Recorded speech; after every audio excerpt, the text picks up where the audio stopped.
Hi, everybody. Welcome back to a special RSA edition of SecurityGuideTV.com with your host, Chuck Harold. We're speaking with my friend, Mr. Tarun Desikan. He's at BanyonSecurity.io. Now, it's BANYAN Security.io.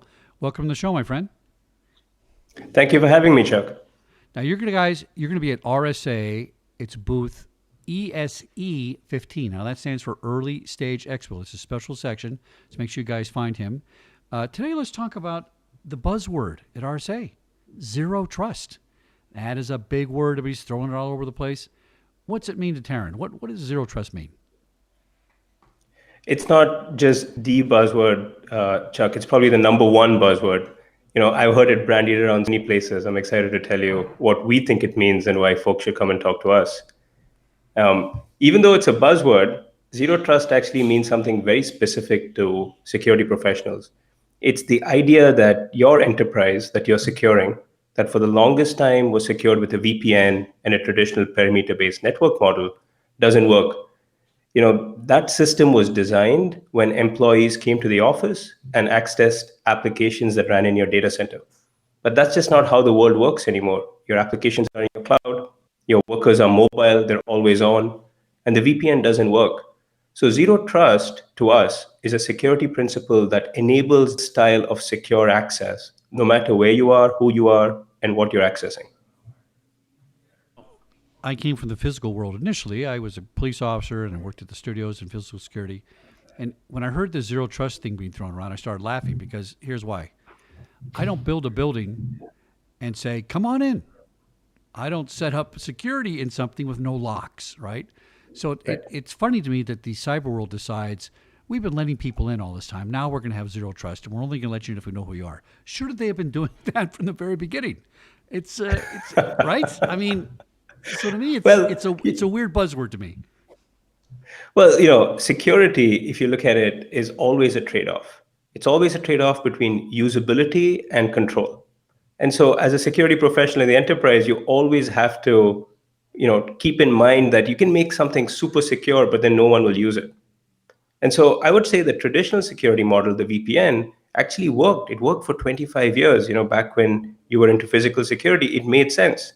You can only access applications if you came to the office. It's pretty straightforward, and it's, as far as I can tell, pretty good. It's just that today, that's just not how enterprises run anymore, right? Like, you don't go to your office to work as much. You work remotely more. And your applications are no longer tied to your office. Your applications are in the cloud. Your applications are everywhere. So on one hand, yeah, I agree with you that, hey, why did security ever do this? But the model did make sense at one point. It just doesn't make sense now. Oh, here's something that I've heard from a few people about zero trust. It works. It's more effective. I get all that. But a lot of times people are not paying attention to the endpoints. So I can sit here on my phone in Arizona and I log in as Chuck Harold, but maybe Chuck Harold got bonked on the head and it's some bad guy logging in as me, and we didn't verify that endpoint, or my phone was hijacked or something, right? So how much vulnerable are we with the endpoints on this zero trust thing? Yeah, that's a great question. Actually, one of the most famous implementations of Zero Trust is a Google project. It's called Google Beyond Corp. And it started because Google, this is about like maybe 8 or 9 years ago, their endpoints got compromised. So specifically, some of their developers lost their laptops, and Chinese state actors got a hold of those laptops, and they did some of the most insidious things. Once they had the hardware, they pretended to be the developer and they tried to insert little pieces of uh, malware into Google source code. So it's like they went after the crown jewels in the most insidious manner. And so the use case you describe is not hypothesis. It's actually some of the core motivation behind why enterprises actually adopt zero trust. So the fact that the endpoint gets compromised, but then it still has unfettered access into your network.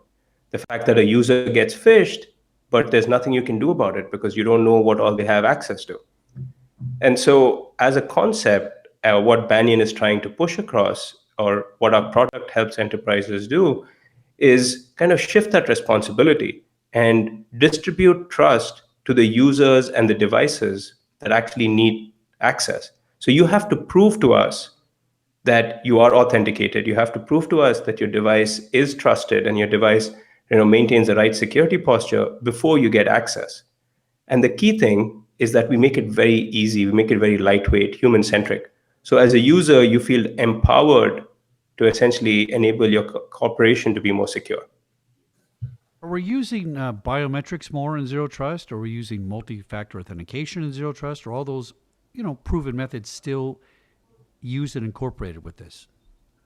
Yeah, that's a great question. So, zero trust actually combines multiple different methods. So, one part is verifying the user, right? I think that's really important. If Chuck is logging in, we better know it's Chuck.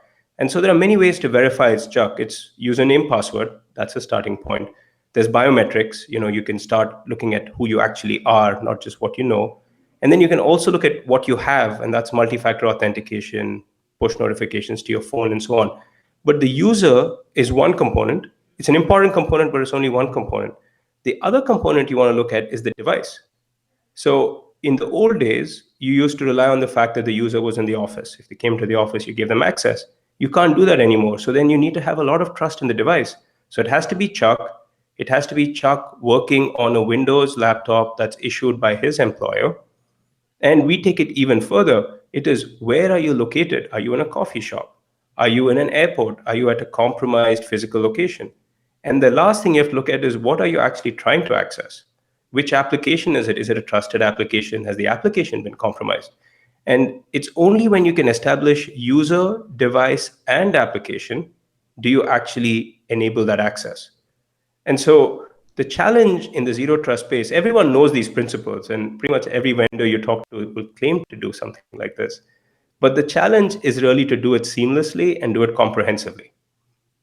And that to us is what is exciting about zero trust, and that's why we started the company.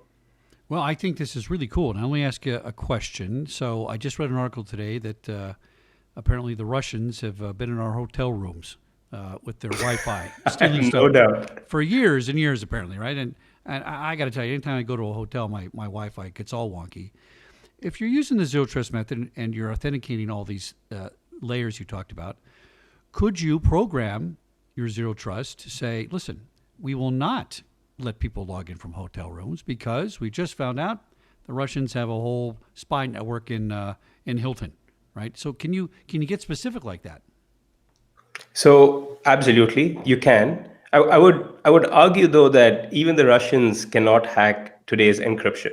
Now the NSA, on the other hand, I don't know that much about. The NSA might be able to hack it, but I think the Russians still cannot encrypt today's, still cannot hack that.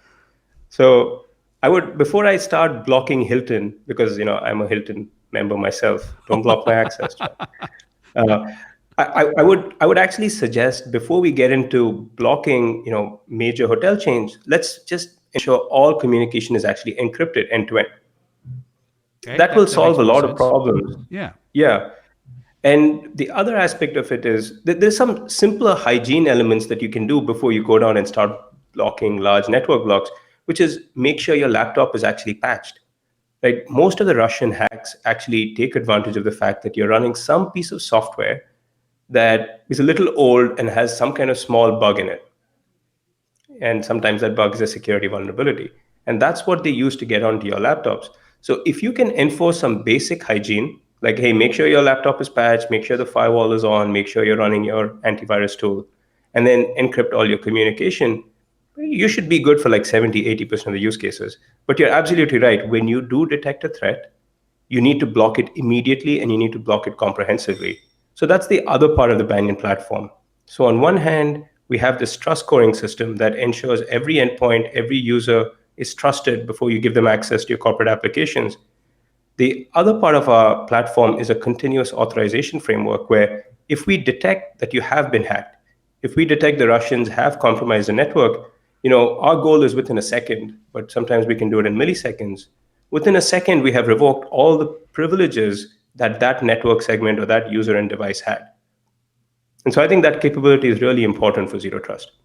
Tarun from BanyanSecurity.io. See him at RSA, booth ESE 15. Tarun, I feel safe. I feel better talking to you. Thanks so much for coming on SecurityGuideTV.com. Thanks for having me, Chuck.